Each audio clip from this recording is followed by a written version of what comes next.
Hi, my name is Francois Garillot. I'm going to present work that's done mostly by Artem Chorzyuk and Maciej Pęczak, who's somewhere in the room. Okay, so Nova is the reference implementation for one of the zero-knowledge proof protocols that have exploded in the last year and a half to 2 years. And that are mostly called folding or accumulation schemes, and the general high-level idea is that they help you make proofs of stuff that you repeat over and over again. Examples include such things such as a ZK-VM or executing an instruction set.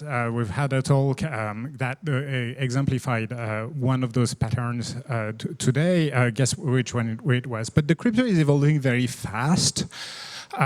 That is, we have papers showing a new optimal protocol for this every 3 months, and that's going to come back as a problem. And all the reference implementations are in Rust. And we would like to have a verification on the EVM for one of those folding schemes. Sounds simple, right? It is actually not that simple, because the EVM cost pattern is one that has a big uncanny valley in the middle. You have certain ZK rollups that are on the right here that have for time adopted the approach of biting the bullet of 11 million gas paid on each verification. And then they've improved on it, ask them. But, and then you have the small ZK verification, which are the Gross-16 Plonk class of protocols. Can we do something that is in the middle? Can we do something that is in the middle, not only because we would like to, and it's an interesting research question, but also because the traditional solution to go from the extreme right of this slide to the extreme left is to stack your verifier. That is, instead of verifying a proof, you're verifying a proof that your verifier ran and said that the proof was valid. That's cool, right? Nice idea. You put the verifier inside your verifier. There should be a min about zibit on this slide, actually. But what if your verifier changes?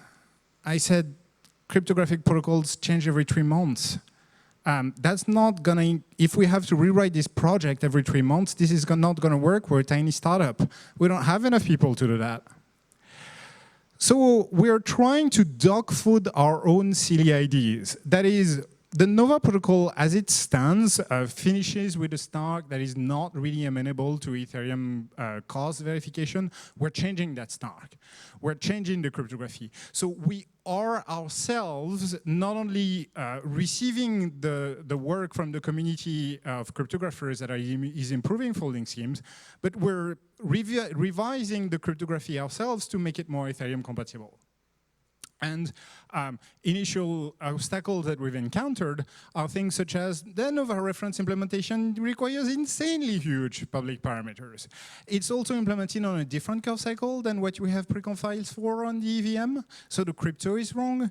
Then there's a polynomial commitment scheme that has its own problems, and the compile contracts are gigantic. And so the idea is, we know we are going to change the cryptography to make it more EVM compatible and then solve those problems. But this talk is not about how we solve those problems, but please do ask me after. This talk is about how do you develop a Solidity program that is chasing equality and compatibility with the Rust cryptographic protocol, while that Rust cryptographic protocol is a moving target. And so some of those ideas are that why we are interested in this is that when it comes to recursion, of course, this improves upon some of the existing cryptographic protocols that have been used for zero-knowledge proofs, such as Halo. And we're aiming to change the cryptography to make it way more compatible with where Ethereum is. So I mentioned huge public parameters. You have to pass a lot of data to your verifier. One of the things that we do with Foundry is generating that data on the fly from the constants that we extract from our Rust reference implementations. But that data itself is too big. So now we create code generation that allows us to create Solidity contracts, implement adding that data to the state, but in morsels, in pieces, that allows us to really dogfood what the deployment of our eventual contract would look like. For that code generation, even though our initial project is in Rust, we're using Python because this is what has given us so far the best development speed for the generation of that contract. So you get the Python on the left and Solidity on the right. Sadly, I have to report it's kind of the same thing for the part that I did mention a bit earlier in this talk, such as the crypto. You remember we were on the wrong curve cycle?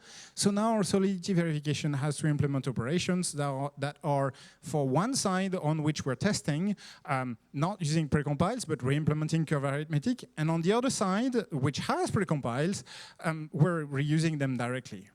A little bit of a problem. But code generation in Python saved us more than the classing in Solidity that would not have exemplified the cost that we would get in the final product on the EVM. We even have some extreme data contract that access a lot of data on each iteration. The idea, though, is that the final product looks a little bit like this. We start from a Rust program that that has its own parameters and serializes them to JSON.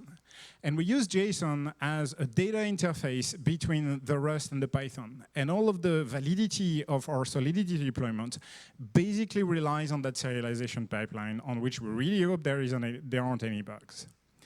And it's a little bit sad in the sense that a lot of this is not necessary. Where our source is in Rust, Foundry and is developed in Rust, we would really like to have nicer pipelines for accessing that data without going through Rust, JSON, Python, Solidity, 4 languages. Most of the development for what we're doing does not happen on the setup of the protocol. It does not happen on the data itself. It happens at very specific moments where essentially what we're doing is static generation for a Foundry development environment. If you are interested in extending Foundry in that direction, please call to me after. So, general high-level summary, cross-testing the validity of a Solidity verifier with a Rust initial prover program is hard.